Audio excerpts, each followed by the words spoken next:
ഈ ഫയലിംഗ് പഠിക്കുക എന്ന് പറയുന്നത് വെബ്സൈറ്റിൽ പോയി, ഗവൺമെൻറ് വെബ്സൈറ്റിൽ പോയി ഒരിക്കലും ഒരാൾക്ക് ഒരു ഇൻഡിവിജ്വൽ എന്നുള്ള രീതിയിൽ പോയി പഠിക്കാനായിട്ട് പറ്റില്ല. ശരിക്കുമുള്ള ആക്ച്വൽ ഗവൺമെൻറ് വെബ്സൈറ്റ് ഉണ്ടല്ലോ, അതിൻ്റെ തന്നെ ഒരു ഡമ്മി ആണ് നമ്മൾ ക്രിയേറ്റ് ചെയ്യുന്നത്, എക്സാക്ട് ഒരു റെപ്ലിക്ക ക്രിയേറ്റ് ചെയ്തിട്ട് അതേ ഇന്റർഫേസിൽ തന്നെ വർക്ക് ചെയ്ത് പഠിക്കുന്നത് കൊണ്ട് നമുക്ക് റിയൽ വെബ്സൈറ്റിൽ ചെല്ലുമ്പോഴത്തേക്കും കുറച്ചുകൂടെ ഈസി ആയിട്ട് ആക്സസ് ചെയ്യാൻ പറ്റും. അപ്പോൾ നമ്മൾ കേസ് സ്റ്റഡീസ് കൊടുക്കുന്നത് ആ രീതിയിൽ അവിടെ ഫയൽ ചെയ്യാൻ പറ്റുന്ന രീതിയിലാണ്. ChatGPT തരുന്ന അതേ സാധനം എടുത്ത് കോപ്പി പേസ്റ്റ് ചെയ്ത് കഴിഞ്ഞാൽ നമുക്കവിടെ ഒരു വാല്യൂ ഇല്ലല്ലോ. അപ്പം നമുക്കതൊരു ടൂളാണ്, ഒരു സപ്പോർട്ട് ടൂളാണ്.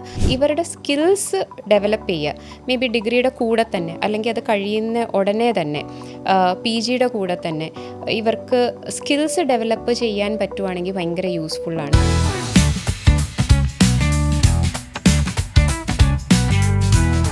ഹലോ ഹായ്, ഫിൻപ്രൂവിൻ്റെ chief operating officer CA Veena Vijayan നമ്മളുടെ കൂടെ ഉണ്ട്. അക്കൗണ്ടിംഗ് മേഖലയിലേക്ക് കരിയർ സ്റ്റാർട്ട് ചെയ്യാനായിട്ട് പോകുന്ന ഒരുപാട് പേർക്കുള്ള ടിപ്സുമായിട്ടാണ് മാം ഇപ്പോൾ നമ്മുടെ കൂടെ വന്നിട്ടുള്ളത്. Welcome Veena ma'am. Thank you Roshli. അപ്പോൾ ആദ്യം തന്നെ എനിക്ക് അറിയാനായിട്ടുള്ളത്, ഇപ്പോൾ ഒരുപാട് സ്റ്റുഡൻസ് ചോദിക്കുന്ന ഡൗട്ടാണ്, തിയറി പഠിച്ച് അക്കൗണ്ടിങ്ങിലും എടുത്തു, അപ്പോൾ തിയററ്റിക്കൽ അക്കൗണ്ടിങ്ങിനാണോ അതേപോലെ പ്രാക്ടിക്കൽ അക്കൗണ്ടിങ്ങിനാണോ ഇമ്പോർട്ടൻസ് കൊടുക്കേണ്ടതെന്നുള്ളത്? അതെ, ഒരുപാട് കേട്ടിട്ടുള്ള ഒരു ചോദ്യമാണ്, തിയററ്റിക്കൽ അക്കൗണ്ടിങ് ആണോ പ്രാക്ടിക്കൽ അക്കൗണ്ടിങ് ആണോ ഇമ്പോർട്ടൻ്റ് എന്നുള്ളത്. അപ്പോൾ ഇതിൽ പറയുകയാണെങ്കിൽ ഒരു എംപ്ലോയർ വ്യൂ പോയിന്റിൽ പറയുവാണെങ്കിൽ ശരിക്കും പറഞ്ഞാൽ പ്രാക്ടിക്കൽ അക്കൗണ്ടിങ് ആണ് അവർക്ക് വേണ്ടത്. ഇപ്പം ഞാൻ ഒരുപാട് ഇൻ്റർവ്യൂസ് എടുക്കുന്ന, അപ്പോൾ ഈ ഇൻ്റർവ്യൂസിലെല്ലാം നമ്മൾ ചോദിക്കുന്നത് എന്താ ചോദിക്കുക, നമ്മൾ ഡെഫിനിഷൻ ഓഫ് അക്കൗണ്ടിങ് അല്ലല്ലേ ചോദിക്കുന്നത്. നമ്മൾ ചോദിക്കുന്നത് നിങ്ങൾക്ക് GST റിട്ടേൺ, അതെ accounting is the art of recording, അത് കുട്ടികൾക്ക് അറിയാം. പക്ഷെ അത് അറിഞ്ഞിരുന്നുകൊണ്ട് നമുക്ക് പ്രത്യേകിച്ച് ഒരു ബെനിഫിറ്റും കിട്ടാനില്ല ഒരു എംപ്ലോയർ എന്നുള്ള രീതിയിൽ. നമ്മൾ ചോദിക്കുന്നത് GST റിട്ടേൺ ഫയലിംഗ് ചെയ്യാൻ അറിയാവോ, ഏതെങ്കിലും അക്കൗണ്ടിങ് സോഫ്റ്റ്വെയർസ് യൂസ് ചെയ്യാൻ അറിയാവോ, അതൊക്കെ ഉണ്ടെന്നുണ്ടെങ്കിൽ നമ്മൾക്ക് ഓക്കെ ഫൈൻ, ഇയാൾക്ക് ജോലി ചെയ്യാൻ അറിയാം എന്നുള്ളൊരു ഫീലിംഗ് ആണ് നമുക്ക് കിട്ടുന്നത്. അപ്പോൾ ആ ഒരു വ്യൂ പോയിന്റിൽ നോക്കിക്കഴിഞ്ഞാൽ പ്രാക്ടിക്കൽ അക്കൗണ്ടിങ് ആണ് ഇമ്പോർട്ടൻറ്റ്. പക്ഷേ ഒബ്വിയസ്ലി ആ ഒരു ബേസ് എന്ന് പറയുന്നത് ഇവർക്ക് അക്കാഡമിക് എഡ്യൂക്കേഷനിൽ നിന്ന് തന്നെയാണ് കിട്ടുന്നത്. നമ്മളിപ്പോൾ സ്റ്റാർട്ട് ചെയ്യാന്ന് പറയുമ്പോഴും 10th കഴിഞ്ഞൊരു കുട്ടി +1 കയറുമ്പം ആദ്യം അവിടെ നമ്മുടെ ഒരു തിയറി ബേസ് വെച്ചിട്ടാണ് സ്റ്റാർട്ട് ചെയ്യുക. അപ്പോൾ എല്ലാവരുടെയും ധാരണ അക്കൗണ്ടിങ് എന്ന് പറയുന്നത് ഇത്തരത്തിൽ കുറേ തിയറീസ്, ഇങ്ങനെ കുറേ കാര്യങ്ങൾ കാണാതെ പഠിച്ച് വെക്കുക, മനസ്സിലാക്കി വെക്കുക എന്നുള്ളൊരു കോൺസെപ്റ്റ് ആണെന്നാണ് തോന്നുന്നത്. ഇതിനകത്ത് ഈ പറയുന്ന തിയറി വളരെ ഇമ്പോർട്ടൻ്റ് തന്നെയാണ്.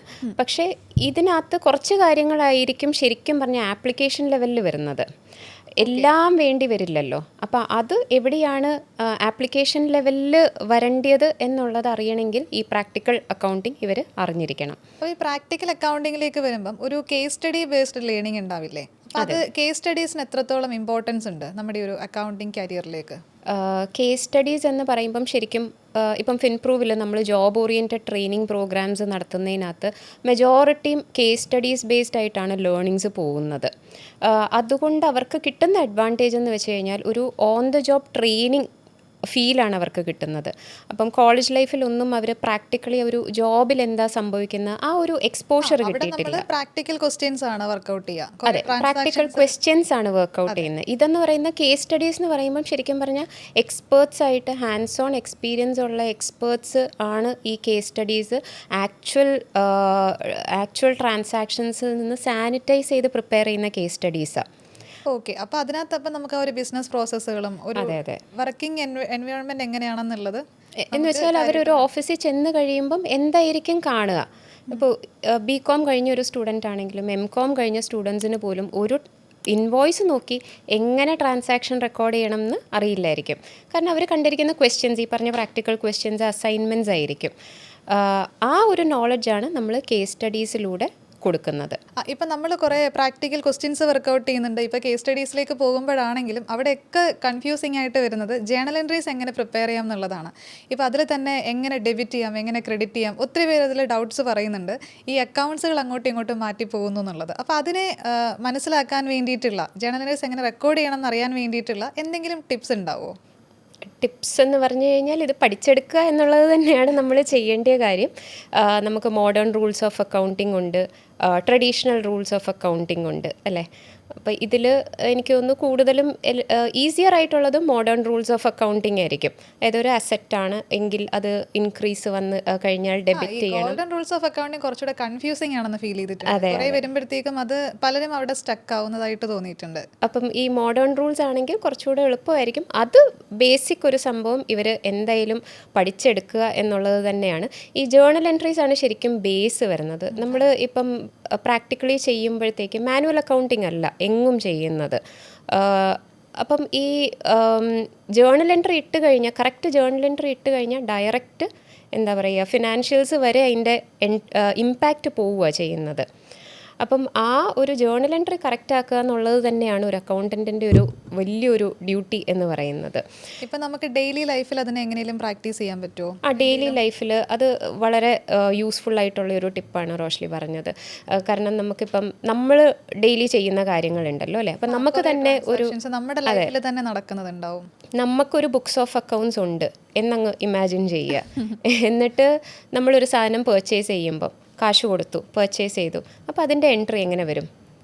അങ്ങനെ നമുക്ക് കണക്ട് ചെയ്ത് ചെയ്യുവാണെങ്കിൽ പോലും അക്കൗണ്ടിങ്ങുമായിട്ട് കണക്ട് ചെയ്തിട്ട് നമുക്ക് കുറേ വർക്കൗട്ട് ചെയ്യാൻ പറ്റും എന്നുള്ളതാണ് ഉദ്ദേശിക്കുന്നതെന്ന് തോന്നുന്നു. അപ്പം നമുക്ക് ബിസിനസ് ശരിക്കും ഒരു അക്കൗണ്ടൻ്റ് ആയിട്ട് വർക്ക് ചെയ്യുമ്പോഴും അത് നമുക്ക് കണക്ട് ചെയ്ത് ചെയ്യാനായിട്ട് ഈസി ആയിരിക്കും. ഇതൊരു നല്ല ടിപ്പാണ്. ശരിക്കും മനസ്സിലാക്കാനായിട്ട് കുറേ ഹെൽപ്പ് ചെയ്യും. നമുക്കിത് ഡൗട്ട്സ് എന്തെങ്കിലും ഉണ്ടെങ്കിൽ ആരോടെങ്കിലും ചോദിക്കാം. ഞാൻ ഇങ്ങനെ ഒരു കാര്യം ചെയ്തു, അപ്പോൾ അക്കൗണ്ടിങ് ട്രാൻസാക്ഷൻ ഇങ്ങനെയാണോ വരിക? ചിലപ്പോൾ കേൾക്കുന്നവർക്ക് തമാശയായിട്ട് തോന്നുമായിരിക്കും, പക്ഷെ നമുക്ക് കുറേ പഠിച്ചെടുക്കാനായിട്ട് പറ്റും. നമ്മൾ ഈ ഡെയിലി ലൈഫുമായിട്ട് കണക്ട് ചെയ്യുമ്പോഴാണെങ്കിലും പല ബില്ലുകൾ നോക്കേണ്ടി വരും. അതിൽ GST എന്ന് പറഞ്ഞൊരു ടേം, ഇന്ന് ആർക്കും അതറിയാത്തവരായിട്ട് ആരും ഉണ്ടാവില്ല. GST, TDS, ESI, PF ഇങ്ങനെയുള്ള കുറച്ച് കാര്യങ്ങളുണ്ടല്ലോ. അപ്പോൾ ഇതിൻ്റെയൊക്കെ നമ്മൾ പ്രാക്ടീസ് ചെയ്ത് പഠിക്കുക എന്ന് പറയുമ്പോഴും പലയിടത്തും തിയറി ക്ലാസ്സുകളാണ് നമുക്ക് കാണാൻ പറ്റുക. ഇപ്പം യൂട്യൂബിലൊക്കെ നോക്കിയാൽ തന്നെയും അതിൻ്റെ ഒരുപാട് തിയറീസ്, അതിൻ്റെ എക്സ്പ്ലെയിൻ ചെയ്യുന്നതായിട്ടുള്ള കുറേ കാര്യങ്ങളുണ്ട്. പക്ഷേ ഇതൊക്കെ പ്രാക്ടീസ് ചെയ്യാനായിട്ട് ഗവൺമെൻറ് വെബ്സൈറ്റ് നോക്കിയാൽ ഒരു രക്ഷയില്ല. നമുക്ക് അതിൽ കയറിയിട്ട് ചെയ്ത് നോക്കാനായിട്ട് പറ്റില്ല. അപ്പോൾ അതിന് നമുക്ക് എന്തായിരിക്കും അതിലുള്ളൊരു സൊല്യൂഷൻ? വളരെ വാലിഡ് ആയിട്ടുള്ളൊരു പോയിൻ്റാണ്. കാരണം ഈ കംപ്ലയൻസസ് എന്ന് പറയുന്നത് ഏതൊരു ബിസിനസ്, അതൊരു സ്റ്റാർട്ടപ്പ് ആയിക്കോട്ടെ MNC ആയിക്കോട്ടെ, കംപ്ലയൻസസ് ഭയങ്കര ഇമ്പോർട്ടൻ്റ് ആണ്. നമുക്കറിയാലോ, ഒരു അക്കൗണ്ടൻറ്റ് ചെയ്യേണ്ട ഫങ്ഷനിൽ ഈ പറഞ്ഞ പോലെ കംപ്ലയൻസസ് വലിയൊരു പാർട്ട് തന്നെ വരുന്നുണ്ട്. അപ്പം ഈ ഇപ്പം റോഷ്ലി പറഞ്ഞ ആ ഒരു ലിമിറ്റേഷനും വരുന്നുണ്ട് അതിൽ. ഈ ഫയലിംഗ് പഠിക്കുക എന്ന് പറയുന്നത് വെബ്സൈറ്റിൽ പോയി, ഗവൺമെൻറ് വെബ്സൈറ്റിൽ പോയി ഒരിക്കലും ഒരാൾക്ക് ഒരു ഇൻഡിവിജ്വൽ എന്നുള്ള രീതിയിൽ പോയി പഠിക്കാനായിട്ട് പറ്റില്ല. നമുക്കവിടെ ഒരു GST നമ്പർ, ഡമ്മി നമ്പർ പറ്റില്ല, അതിനകത്ത് ലോഗിൻ ഇഷ്യൂസ് ഉണ്ടാവും.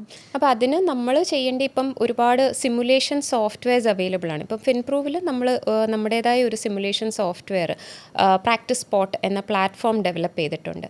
അപ്പോൾ അതിൽ നമ്മുടെ GSTയിലാണെങ്കിൽ GSTR 1, 3B, E-way bill generation, ഇതൊക്കെയാണ് ശരിക്കും ഒരു റുട്ടീൻ ബേസിസിൽ ഒരു അക്കൗണ്ടൻറ്റ് അറിഞ്ഞിരിക്കേണ്ടത്.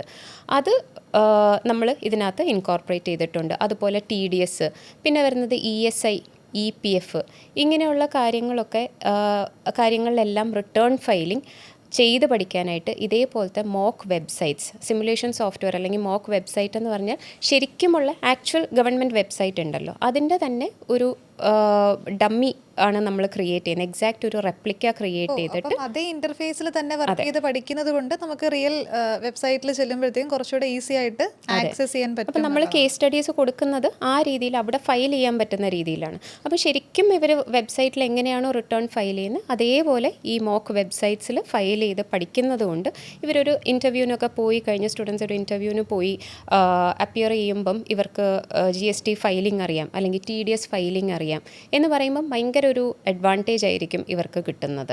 ഇതെന്തായാലും ഫ്രഷേഴ്സിന് വളരെ ഹെൽപ്ഫുൾ ആയിരിക്കും. പ്രാക്ടീസ് പോട്ടെ, നമുക്കത് വെബ്സൈറ്റിൽ നിന്ന് ലോഗിൻ ചെയ്യാന്നുള്ളൊരു രീതി ആയിരിക്കും ഉള്ളത്. അതോ എന്തെങ്കിലും സോഫ്റ്റ്വെയർ ഡൗൺലോഡ് ചെയ്തിട്ടാണോ വർക്ക് ചെയ്യാം? അല്ല, അത് നമുക്കൊരു വെബ്സൈറ്റ് തന്നെയാണ്. അവിടെ ഇവർക്കൊരു ലോഗിൻ കൊടുക്കും. ലോഗിൻ കൊടുത്തു കഴിയുമ്പം ഇവർക്ക് കേസ് സ്റ്റഡീസ് ആണ് ഇവർക്ക് കാണാൻ പറ്റുക.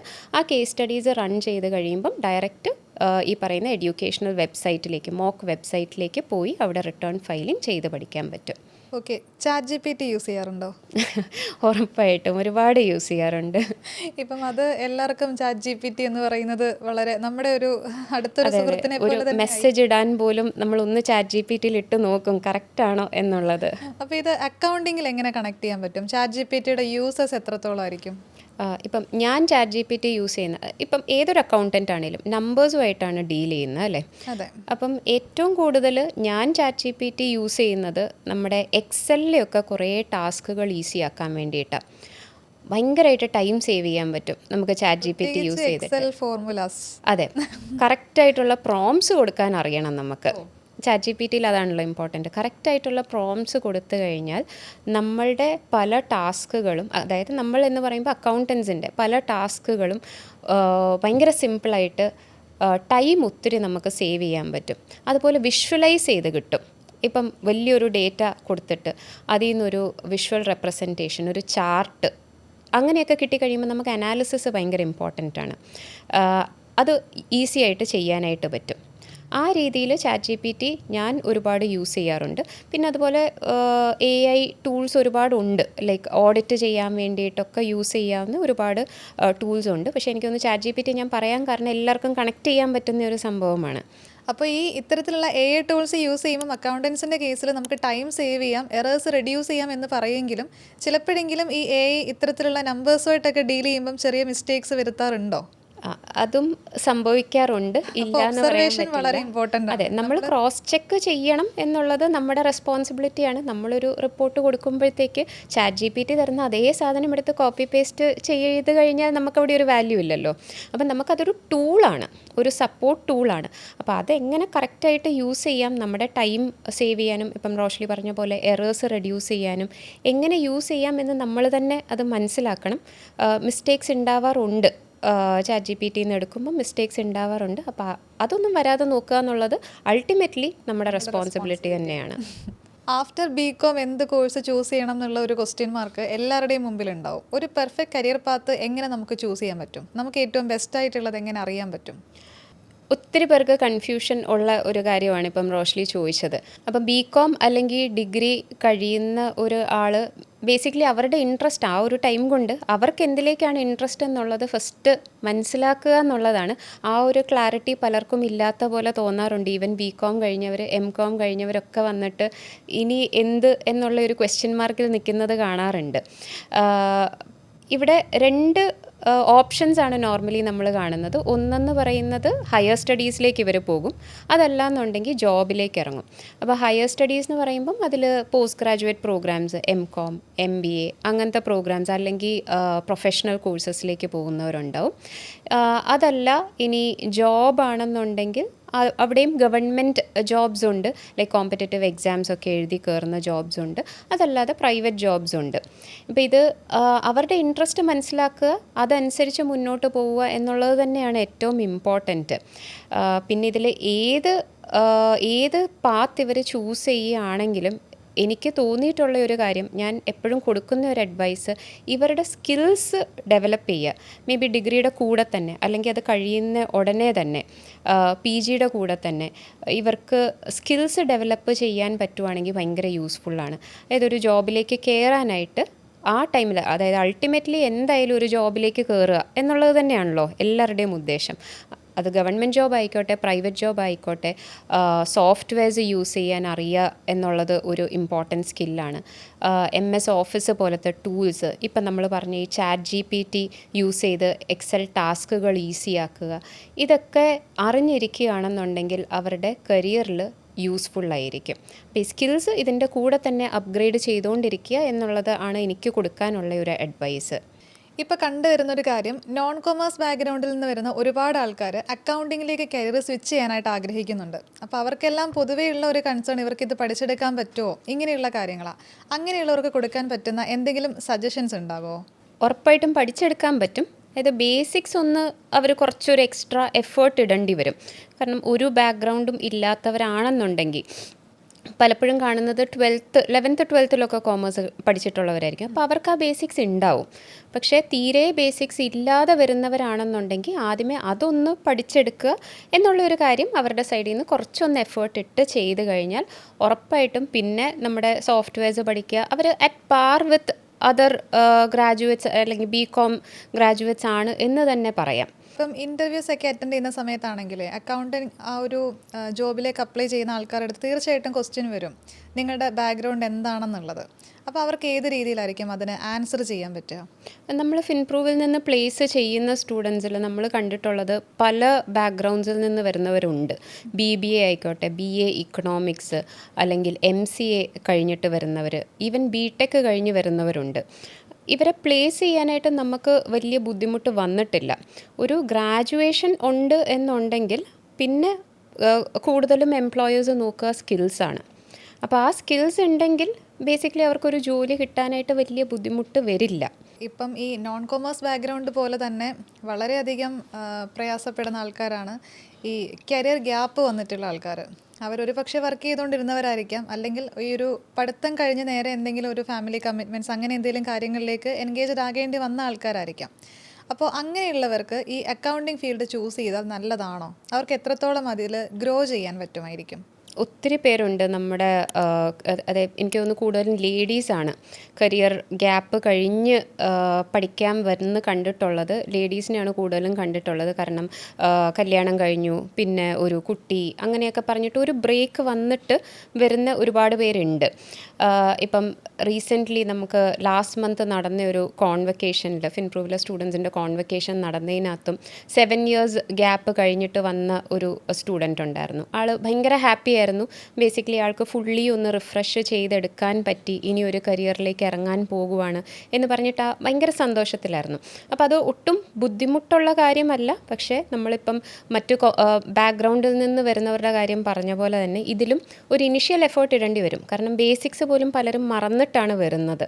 അപ്പോൾ ആ ഒരു എഫേർട്ട് ഇട്ട് കഴിഞ്ഞാൽ ഭയങ്കര ഒരു ഡിസിഷനാണ് അവരത് എടുക്കുന്നത്. അതിന് ശരിക്കും അവരെ അപ്രിഷിയേറ്റ് ചെയ്യേണ്ടതാണ്. ശരിക്കും അവരെ ഒന്ന് മോട്ടിവേറ്റ് ചെയ്യാന്ന് പറയുന്ന നല്ലൊരു മെന്റർഷിപ്പ് ഉണ്ട് എന്നുണ്ടെങ്കിൽ അവർക്ക് മുന്നോട്ട് പോകാൻ പറ്റും എന്നാണ് മനസ്സിലാക്കാൻ പറ്റുന്നത്. അതെ, മെൻറ്റർഷിപ്പിൻ്റെ കൂടെ തന്നെ, അതായത് ഈ പറയുന്ന സ്കിൽസ്, അതായത് കരിയർ ബ്രേക്ക് കഴിഞ്ഞ് വരുമ്പം ഫേസ് ചെയ്യുന്ന മേജർ ഒരു പ്രശ്നം എന്ന് വെച്ച് കഴിഞ്ഞാൽ കുറേ പുതിയ കാര്യങ്ങൾ വന്നിട്ടുണ്ടാവും, പുതിയ അപ്ഡേറ്റ്സ് വന്നിട്ടുണ്ടാവും, ടാക്സിലായിക്കോട്ടെ, ടൂൾസിലായിക്കോട്ടെ. അപ്പം അതെല്ലാം അവരൊന്ന് അപ്ഡേറ്റ് ചെയ്തെടുക്കേണ്ടി വരും. അപ്പം ആ ഒരു എഫേർട്ട് ഇട്ട് കഴിഞ്ഞാൽ irrelevant of their age, career break, ഇതൊക്കെ അവർക്ക് ഒരു ഓപ്പർച്യൂണിറ്റി എന്തായാലും അവർക്ക് അവരുടെ കരിയറിൽ അവരെ എസ്റ്റാബ്ലിഷ് ചെയ്ത് തന്നെ എടുക്കാനായിട്ട് പറ്റും. എനിക്ക് തോന്നിയിട്ടുള്ളത് ഇപ്പം ഈ ക്ലാസ് ഒക്കെ അറ്റൻഡ് ചെയ്യുമ്പോഴാണെങ്കിൽ, ഒരു ക്ലാസ് എന്നൊക്കെ പറയുമ്പോൾ അതിൽ ഒരു ഏജ് ഗ്രൂപ്പിലുള്ള ആൾക്കാരായിരിക്കില്ല. അതിനകത്ത് ഫ്രഷേഴ്സ് ഉണ്ടാവും, എക്സ്പീരിയൻസ്ഡ് ആയിട്ടുള്ള ആൾക്കാരുണ്ടാവും, ഈ പറഞ്ഞ കരിയർ ഗ്യാപ്പ് വന്നിട്ടുള്ള ആൾക്കാരുണ്ടാവും. അപ്പോൾ അത്തരത്തിലൊരു ക്ലാസ്സിലിരിക്കുന്ന സമയത്ത് ബുദ്ധിമുട്ടുണ്ടാവും. ഇവർക്ക് കുറച്ചുകൂടെ പെട്ടെന്ന് പഠിച്ചെടുക്കാൻ പറ്റും എന്നുള്ള തോന്നലുകൾ പലപ്പോഴും അവർക്ക് ഉണ്ടാകാറുണ്ട്. അപ്പോൾ അതിനെക്കുറിച്ച് എന്താണ് മാമിന് പറയാനായിട്ടുള്ളത്? അതൊരു തോന്നൽ എന്നുള്ളത് എനിക്ക് തോന്നുന്നു അവരുടെ ഉള്ളിലുള്ള ഒരു ഫീലിംഗ് ആണ്. പക്ഷേ നമ്മൾ കണ്ടിട്ടുള്ളത് ഒരു ബാച്ച് ഓഫ് സ്റ്റുഡൻസിൽ അവർക്കൊരു എക്സ്ട്രാ കെയർ ഒന്നും സത്യം പറഞ്ഞാൽ കൊടുക്കേണ്ടി വരാറില്ല. അവർ ആ എഫേർട്ട് ഇടാൻ റെഡിയാണെങ്കിൽ, അവരുടെ സൈഡിൽ നിന്ന് ഒരു ഡെഡിക്കേഷൻ വരുവാണെന്നുണ്ടെങ്കിൽ ഫ്രഷേഴ്സിൻ്റെ ഒപ്പം തന്നെ അവർക്ക് പഠിച്ച് പോവാൻ പറ്റും. അങ്ങനെ വലിയൊരു ബുദ്ധിമുട്ട് വരുന്നതായിട്ട് കണ്ടിട്ടില്ല നമ്മൾ. ഓക്കെ, അപ്പം ഈ ഒരു ഇത്തരത്തിൽ കരിയർ സ്റ്റാർട്ട് ചെയ്യാനായിട്ട് വരുന്ന ആൾക്കാരോട്, അല്ലെങ്കിൽ ബിഗിനേഴ്സിൻ്റെ അടുത്ത് അവർക്ക് കൊടുക്കാൻ പറ്റുന്ന ടിപ്സുകൾ എന്തൊക്കെയാണ്? ടിപ്സ് എന്ന് പറയുമ്പം ആദ്യം തന്നെ അവർക്ക് ഓൾറെഡി ഒരു ക്വാളിഫിക്കേഷൻ, ഒരു അക്കാഡമിക് ക്വാളിഫിക്കേഷൻ അവർക്കുണ്ട്. അത് കഴിഞ്ഞിട്ടാണല്ലോ അവർ റെഡി ആവുന്നത് ഒരു കരിയറിലേക്ക് ഇറങ്ങാനായിട്ട്. പിന്നെ അതിൻ്റെ കൂടെ തന്നെ അവർ ചെയ്യേണ്ടത് അവരുടെ സ്കിൽസ് അപ്ഡേറ്റഡ് ആയിട്ട് വെക്കുക എന്നുള്ളതാണ്. അതായത് കുറേ പുതിയ സ്കിൽസ് ഉണ്ടാവും അവർ പഠിക്കേണ്ടത്. അക്കാഡമിക്സിൽ പഠിക്കാത്ത സ്കിൽസ്, അക്കൗണ്ടിങ് സോഫ്റ്റ്വെയർസ്, നമ്മൾ മുമ്പേ പറഞ്ഞ പോലത്തെ ടൂൾസ്, സിമുലേഷൻ സോഫ്റ്റ്വെയർ, അതായത് ഈ റിട്ടേൺ ഫയലിങ്സ്, അങ്ങനത്തെ കുറേ കാര്യങ്ങൾ അവർ പഠിക്കേണ്ടതുണ്ടാവും. അതും കൂടെ പഠിച്ചെടുത്തിട്ട് ഒരു ജോബിലേക്ക് കയറുക എന്നുള്ള ഒരു കാര്യം ചെയ്യുവാണെങ്കിൽ അവർക്ക് നല്ലതായിരിക്കും. കാരണം Day 1 തൊട്ടിട്ട് അവർക്ക് എഫിഷ്യൻ്റായിട്ട് വർക്ക് ചെയ്യാനായിട്ട് പറ്റും. ഒരു എംപ്ലോയർ വ്യൂ പോയിൻറ്റിലും അത് തന്നെയാണല്ലോ അവരും നോക്കുന്നത്. ഒരു എംപ്ലോയിയെ എടുത്ത് ഫസ്റ്റ് ഡേ തൊട്ടിട്ട് വർക്ക് ചെയ്യാൻ പറ്റുവാണെന്നുണ്ടെങ്കിൽ അതാണ് അവരും നോക്കുന്ന ഒരു കാര്യം. അപ്പോൾ ആ രീതിയിൽ അവരൊന്ന് അവരുടെ സ്കിൽസ് അപ്ഡേറ്റ് ചെയ്ത്, അക്കാഡമിക് ക്വാളിഫിക്കേഷൻ്റെ ഒപ്പം തന്നെ സ്കിൽസും കൂടെ അവർ പഠിച്ചെടുത്തിട്ട് കരിയറിലേക്ക് ഇറങ്ങുക എന്നുള്ളതാണ് ഫസ്റ്റ് ടിപ്പ് പറയാനുള്ളത്. അതായത് ഇപ്പം പഠിച്ചെന്തെങ്കിലും ഒരു സർട്ടിഫിക്കറ്റ് മേടിക്കുക എന്നതിലുപരി നന്നായിട്ട് പ്രാക്ടീസ് ചെയ്യുക എന്നുള്ളത്, ജോലി ചെയ്യാനുള്ള സ്കിൽസ് അതും കൂടെ അവർ പഠിച്ചെടുത്തിട്ട് കരിയർ സ്റ്റാർട്ട് ചെയ്യുക. പിന്നെ സെക്കൻഡ്ലി, ഇനി കരിയർ സ്റ്റാർട്ട് ചെയ്ത് കഴിഞ്ഞാൽ അവിടെ ലേണിംഗ് എൻഡ് ചെയ്തു എന്നല്ല. പഠിച്ചുകൊണ്ടേ ഇരിക്കുക എന്നുള്ളതാണ്. ഇപ്പം നമുക്കും അറിയാമല്ലേ, നമ്മൾ ഇപ്പം ഞാൻ ചാർട്ടേഡ് അക്കൗണ്ടൻ്റ് ആണ് എന്ന് പറഞ്ഞാലും ഡെയിലി നമ്മൾ പുതിയ പുതിയ കാര്യങ്ങൾ പഠിച്ചുകൊണ്ടിരിക്കുകയാണ്. പുതിയ പുതിയ കാര്യങ്ങൾ വരുന്നുണ്ട്, അപ്ഡേറ്റ്സ് വരുന്നുണ്ട്. ഇതൊക്കെ പഠിച്ചാൽ മാത്രമേ നമുക്ക് കരിയറിൽ ഗ്രോത്ത് ഉണ്ടാവുള്ളൂ. അപ്പം കണ്ടിന്യൂസ് ആയിട്ട് പഠിച്ചുകൊണ്ടിരിക്കുക, അത് ഭയങ്കര ഇമ്പോർട്ടൻ്റ് ആണ്. പിന്നെ മൂന്നാമത് പറയാനുള്ളത് അവരുടെ ഒരു നെറ്റ്വർക്ക് ബിൽഡ് ചെയ്യുക. അതായത് ഒരുപാട് ഇപ്പം നമുക്ക് കമ്മ്യൂണിറ്റീസ് അവൈലബിൾ ആണ്, ലിങ്ക്ഡിനിലായിക്കോട്ടെ, അതുപോലെ ഇൻസ്റ്റ, അങ്ങനെ ഒരുപാട് കമ്മ്യൂണിറ്റീസ് അവൈലബിൾ ആണ്. അപ്പോൾ അതിലൊക്കെ കുറേ റിസോഴ്സസ് ഉണ്ട്. കുറേ പ്രൊഫഷണൽസുമായിട്ട് കണക്ട് ചെയ്ത് വെച്ച് കഴിഞ്ഞാൽ ഇവർക്ക് നാളെ നല്ലൊരു ബേസാണത്. പിന്നെ മൂന്നാമതൊരു ടിപ്പ് എന്ന് പറയുന്നത് ഇവരുടെ നെറ്റ്വർക്ക് ബിൽഡ് ചെയ്യുക എന്നുള്ളതാണ്. ഇപ്പോൾ ഇവർ പഠിച്ചപ്പം തൊട്ടിട്ട് ഇപ്പം ഭയങ്കര ഈസിയാണ് അല്ലേ ആക്ച്വലി നെറ്റ്വർക്ക് കീപ്പ് ചെയ്യുക എന്നുള്ളത്. പഴയതുപോലെയല്ല, ഇഷ്ടംപോലെ കമ്മ്യൂണിറ്റീസ് ഉണ്ട്. അതെ, ലിങ്ക്ഡിൻ, ഇൻസ്റ്റഗ്രാം എല്ലാം സോഷ്യൽ മീഡിയാസിലെല്ലാം എല്ലാവരും ആക്റ്റീവാണ്. പക്ഷെ അത് എത്ര പേര് യൂസ് ചെയ്യുന്നുണ്ട് എന്നുള്ളത് അറിയില്ല. അതെ, യൂസ്ഫുള്ളായിട്ട് യൂസ് ചെയ്യുക എന്നുള്ളതാണ്. നമ്മൾ വെറുതെ സ്ക്രോൾ ചെയ്തിരിക്കുന്ന ടൈമിൽ നമ്മൾ അത് നമ്മുടെ കണക്ഷൻസ് ബിൽഡ് ചെയ്യാനും നല്ലൊരു കരിയറിലേക്ക് അത് ഒരു സപ്പോർട്ടായിട്ട് യൂസ് ചെയ്യാനും ഒന്ന് ആലോചിച്ച് ചെയ്തു കഴിഞ്ഞാൽ ഭയങ്കര യൂസ്ഫുള്ളായിരിക്കും. എനിക്ക് തോന്നുന്നു ഇത് ഒരുപാട് പേര് പറഞ്ഞു കേട്ടിട്ടുണ്ട്. ഇത്തരത്തിലുള്ള കമ്മ്യൂണിറ്റി പ്ലാറ്റ്ഫോംസിലൂടെ ഈ പല പല ജോബ് വേക്കൻസീസിനെ കുറിച്ച് അറിയുക, അല്ലെങ്കിൽ വരുന്ന പല അപ്ഡേറ്റ്സുകളെ കുറിച്ച് അറിയാം. ഇപ്പം നമുക്ക് പല വാട്സപ്പ് ഗ്രൂപ്പുകളിലും കാണാം, GSTയുടെ ഒക്കെ തന്നെയാണെങ്കിലും മാറി മാറി വരുന്ന ഓരോ കാര്യങ്ങളും അതിൻ്റെ ഡീറ്റെയിൽസൊക്കെ ഇങ്ങനെ അറിയാവുന്ന ആൾക്കാരിൽ നമുക്ക് കുറേ കാര്യങ്ങൾ പഠിക്കാനായിട്ട് പറ്റും. നേരത്തെ എന്ന് വെച്ച് കഴിഞ്ഞാൽ നമുക്ക് ഇങ്ങനെ ആൾക്കാരിൽ നിന്ന് ഡയറക്റ്റ് അറിയാവുന്ന ആൾക്കാരുടെ അടുത്ത് നിന്ന് മാത്രമാണ് നമുക്ക് നോളജ് കിട്ടുന്നത് അല്ലേ. ഇപ്പം എന്ന് വെച്ച് കഴിഞ്ഞാൽ കമ്മ്യൂണിറ്റീസ് ഉള്ളപ്പം അതിൽ വരുന്ന അപ്ഡേറ്റ്സ് നമുക്ക് നമ്മൾ അറിഞ്ഞു കഴിഞ്ഞാൽ പിന്നെ അത് പ്രാക്ടിക്കലി അപ്ലൈ ചെയ്യുക എന്നുള്ളതാണ്. അപ്പോൾ അങ്ങനെയുള്ള രീതിയിൽ പിന്നെ ഈ പറഞ്ഞ പോലെ ജോബ് വേക്കൻസീസ് നാളെ മറ്റൊരു ജോബ് നോക്കുമ്പോഴത്തേക്ക് ഈ കമ്മ്യൂണിറ്റീസിലൊക്കെ നമ്മളൊരു മെമ്പർ ആണെന്നുണ്ടെങ്കിൽ ഈസി ആയിട്ട് നമുക്ക് പുതിയൊരു റോളിലേക്ക് കയറാനായിട്ട് പറ്റും. അങ്ങനെ നല്ലൊരു കരിയർ ബിൽഡ് ചെയ്ത് കൊണ്ടുപോകാനായിട്ട് പറ്റും. ഇപ്പം പല റെഫറൻസിൽ നമുക്ക് പലരുമായിട്ടും ഡയറക്റ്റ് ആക്സസ് കിട്ടാനായിട്ടുള്ളൊരു പോസിബിലിറ്റി ഉണ്ട്. താങ്ക് യു മാം, ഒരുപാട് കാര്യങ്ങൾ മനസ്സിലാക്കാൻ പറ്റി. അപ്പോൾ ഇത് ബിഗിനേഴ്സിന് എന്താണെങ്കിലും വളരെ ഹെൽപ്ഫുള്ളായിരിക്കും. ഒരുപാട് കാര്യങ്ങൾ വളരെ ക്ലിയർ ആയിട്ട് തന്നെ പറഞ്ഞു തന്നു. Thank you so much. Thank you റോഷ്ലി.